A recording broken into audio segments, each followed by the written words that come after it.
privatização do sistema de transporte de massa. Aliás, na época, eu estava na Fundação Getúlio Vargas fazendo mestrado e a minha tema do meu mestrado foi justamente o processo de privatização de metrô, trens e barcas sob uma ótica crítica, né? Isso aí, quem que tiver interesse, lá na biblioteca da FGV tem esse trabalho lá, que é de 2000, que eu publiquei lá. E a pergunta é, por que houve a privatização, por que tomaram essas decisões? Bom, a privatização, como vocês devem saber, ela foi tomada num contexto como sempre, falta de dinheiro do Estado e iniciativa do Banco Mundial de financiar, de fornecer dinheiro para reestruturação das finanças do Estado, cobrando um programa chamado Programa Estadual de Desestatização.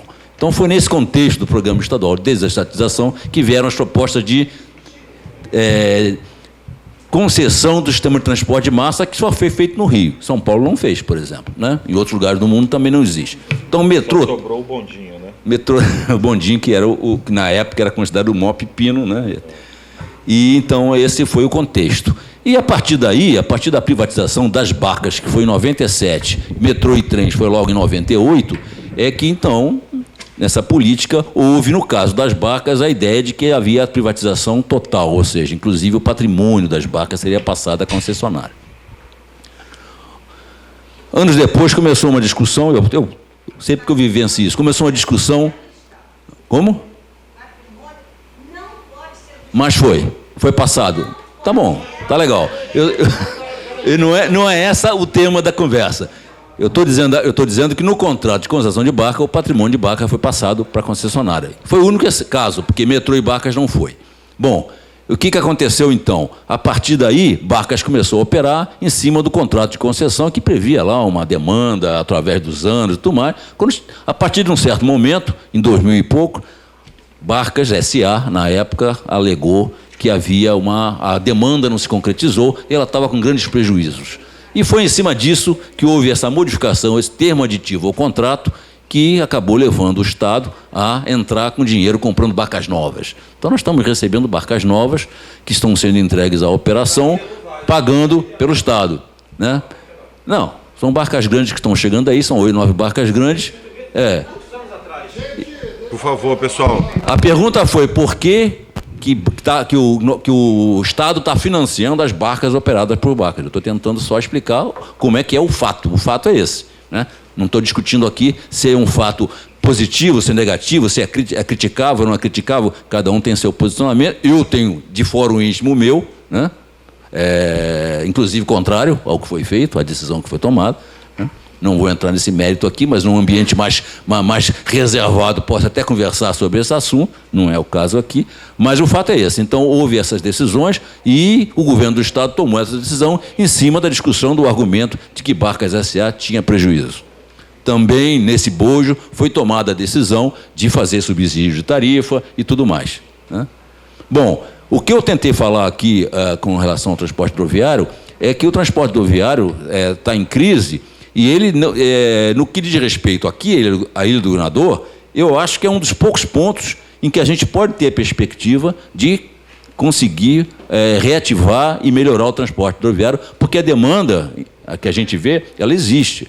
Ela existe. A gente faz simulações, por exemplo, se você não considerar um cenário onde você tem o metrô chegando lá, você seguramente tem demanda. Agora, se o metrô chegar um dia, o metrô chegar na Ilha do Governador, fatalmente a demanda de barcas cai. É natural. O metrô é rápido.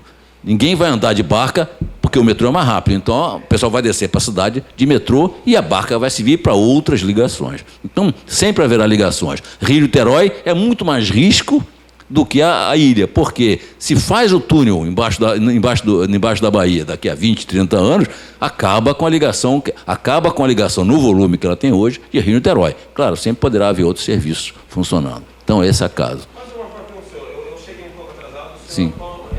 Fernando, só um segundo, Fernando, só um segundo. Você vai falar, só. Vou garantir a sua fala ao final da exposição dele, aí a gente vai abrir. E o Canagé nós vamos abrir. Porque é o seguinte, primeiro, nós temos um horário aqui, nós já garantimos quase 15 inscrições, sem limitação, não limitamos o tempo das pessoas. Então, deixa eles falarem e ao final nós vamos garantir a sua fala. Bom, tá? eu acho que então, eu respondi essa pergunta, eu respondi. Nesse contexto, foi isso que foi decidido, foram decisões de governo e é isso que está aí. O governo do Estado está pagando barca, está entregando barca para a operação, é uma decisão de governo, é assim que está sendo feito. Eu queria dar parabéns ao Licínio. Licínio, você tem insistido comigo sempre, por que a linha que vem, que poderá descer, a linha de metrô que poderá descer do Jardim Botânico, por que ela não faz, entra de baixo, passa ali na Praça Cruz Vermelha, coisa do gênero, e depois vai até o porto, né? Está lá no modelo, nós consolidamos isso. A proposta agora que nós temos prioritária para esse tipo de ligação será ir como você sugeriu. E tem mais, eu sempre falei com as pessoas que o Licínio sugeriu, né? Porque o Licínio é uma pessoa muito polêmica, ele vai na secretaria, o secretário acho que tem medo dele, sei lá, tem aquele pessoal, o Licínio vem aí, né? Aí ele disse, olha só, essa ligação é ligação Licínio. Sugestão, eu sei que evidentemente existem outras fontes para esse tipo de sugestão, mas o que me vem à cabeça sempre é que o Licínio foi que tem muito batalhado por essa sugestão, né? Nilton, muito obrigado, sua contribuição está sendo muito importante. Só um segundinho, vamos passar aqui para o Canagé, aí no final nós vamos garantir a do Fernando e a sua inscrição. É que é o seguinte, a STU, agora mês de setembro, vai repassar a PEDISP para o prefeito da Ilha do Governador, de terra, redução fundiária. Então a gente tem que bater... Para o prefeito do município do Rio de Janeiro. Isso, tá. Prefeito. Não, é importante, porque o Serviço do Patrimônio da União, no caso da colônia Z10, foi repassado já para o município, a Z10, né? Então, o que a companhia está informando é que a partir dessa legislação, que eu até anotei aqui o número, que é a portaria 89, de 15 de abril de 2010, né? A política caminha do Serviço do Patrimônio da União para a regularização fundiária pelos municípios. Isso é estratégico, porque nós temos vários conflitos na ilha. Nós temos a situação da cidade universitária, da Vila Residencial da UFRJ, nós temos a situação da colônia Z10, que é a questão da Marinha, que já está mais ou menos resolvida, e nós temos todo o conflito da região do Galeão, que envolve Tubiacanga, Rádio Sonda e outras comunidades. Então, nossa companheira... Então, pessoal, olha só, para a gente agilizar, ela deixou todos os contatos dela aqui, nós vamos trocar a figurinha e vamos solicitar que ela também some aí no movimento, a CONAN, o Conselho Nacional das Associações de Moradores, Confederação, é muito importante estar apoiando o debate aí do PEU também, da Ilha do Governador e do Fundão. Tá? Então, Canagé, aqui, para as suas considerações finais. Bom, eu gostaria de terminar a minha participação aqui reforçando a minha posição contrária à luta no sentido de melhorar os projetos de estruturação urbana. Eu vou continuar defendendo que projeto de estruturação urbana não interessa ao desenvolvimento urbano da cidade do Rio de Janeiro e a gente não deve continuar discutindo a melhoria desses projetos. No caso da Ilha do Governador, nós temos um PEU antigo que ele deve ser melhorado em função da melhoria das funções sociais e das funções urbanas da cidade. E gostaria também de destacar, que eu não toquei nesse assunto, em relação à questão da habitação de interesse social, porque eu defendo, em vez do PEU, eu defendo um projeto... o projeto regional, no caso da Ilha do Governador, um projeto para a região administrativa da Ilha do Governador, assim como todas as outras regiões devem ter, e incluir nesse projeto um programa, um plano de desenvolvimento da habitação de interesse social, para a gente não continuar caindo no erro histórico, político, de, por exemplo, o que aconteceu com o PEU das Vargens, em que as comunidades... o PEU das Vargens, em que as comunidades entraram no canto de sereia de defender a inclusão de área de especial interesse social, que não serviu para nada. É o caso da Vila Autódromo, por exemplo, que está lá entre as 17 áreas de especial interesse social, e na segunda versão do PEU foi retirado. E também a indicação de área de especial interesse social quer dizer exatamente nada. O que importa é criar um plano de defesa da habitação de interesse social, um plano de desenvolvimento de habitação de interesse social, Outra, eu considero também um grande erro levar para o município a incumbência da regularização fundiária, porque o município não tem menor interesse de tratar disso, porque se tivesse interesse, poderia regularizar uma série de comunidades que foram criadas por agentes políticos que estão hoje na administração daqui, da prefeitura, e que exploram eleitoralmente certas comunidades que, inclusive, praticam crimes ambientais protegidos pelo gabinete do prefeito. E que, inclusive, são reacionários em relação às lutas mais gerais. Eu, por exemplo, já fui ameaçado por pessoas ligadas ao gabinete do prefeito Eduardo Paes, que explora lixo, atividade de exploração de lixo em comunidades, que é dirigida por uma família que é cabo eleitoral do Eduardo Paes, onde está se desenvolvendo o crime organizado em Vargem Pequena. Então, é um canto de sereia acreditar que a prefeitura vai tratar de um plano de habitação de interesse social, inclusive a regularização, quando, por exemplo, a prefeitura tem um fundo de habitação de interesse social que ninguém sabe o que é isso. A prefeitura não reconhece a lei de assistência técnica às comunidades de interesse social com a prestação de serviço de engenharia e arquitetura para organizar, inclusive organizar de modo a regularizar de maneira mais digna as comunidades, como a universidade fez um plano para a Vila Autódromo, porque a prefeitura poderia ter feito, porque a prefeitura tem um compromisso legal com isso, todas as prefeituras do Brasil inteiro. E, no entanto, levam a discussão para fora do interesse mais geral da sociedade e fica tratando cada uma dessas comunidades como cabide eleitoral, como se faz em várias comunidades. E é interessante também a gente perceber que, enquanto a gente continuar tratando da permissividade de ocupações de interesse social, ser um plano geral que garanta a dignidade dessas moradias, nós vamos repetir o que a CEAF fez, inclusive com Vila Autódromo, inclusive com a comunidade do Fontela, em Vargem Pequena, inclusive com a comunidade junto ao Monte Serrate, em Vargem Pequena, que não tem nenhuma segurança jurídica e nenhuma segurança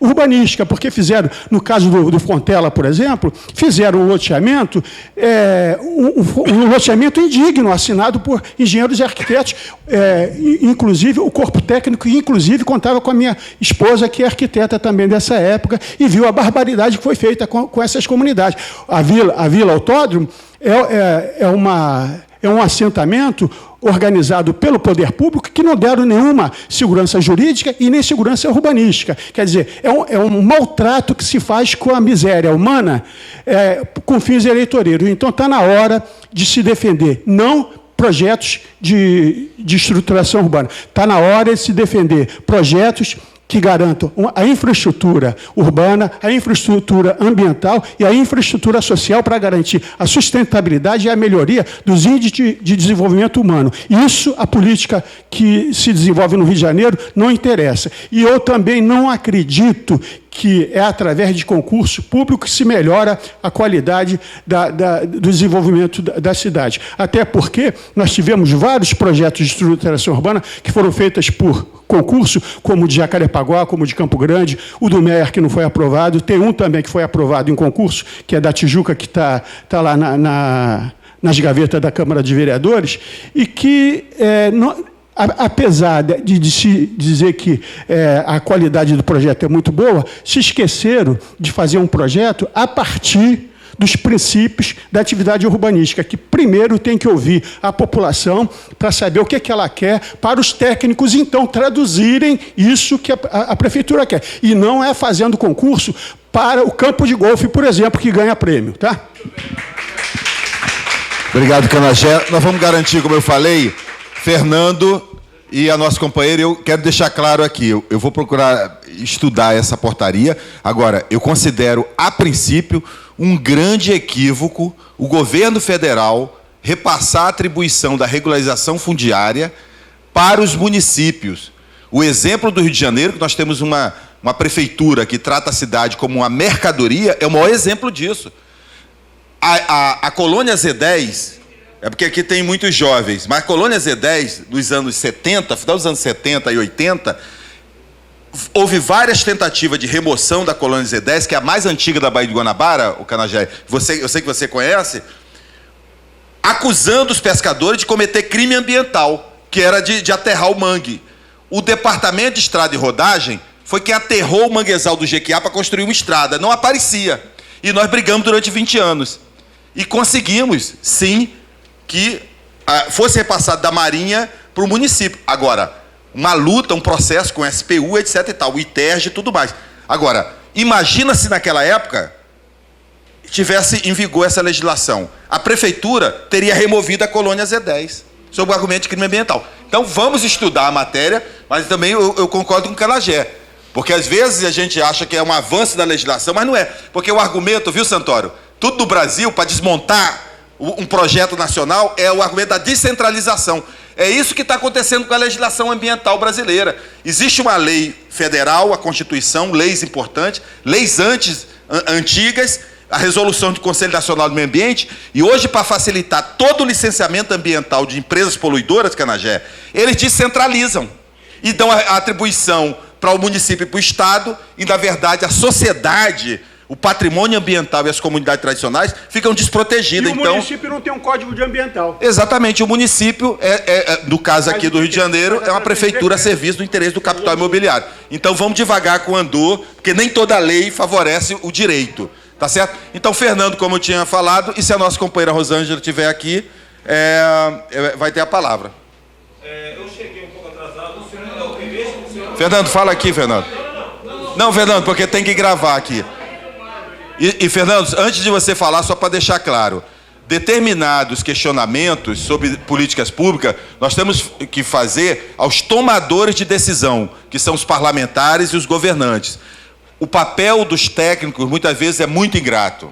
Nós estamos aqui diante de uma mesa de técnicos, que o técnico, muitas vezes, está dentro do órgão público, defendendo o interesse público, mas ele não tem poder de decisão.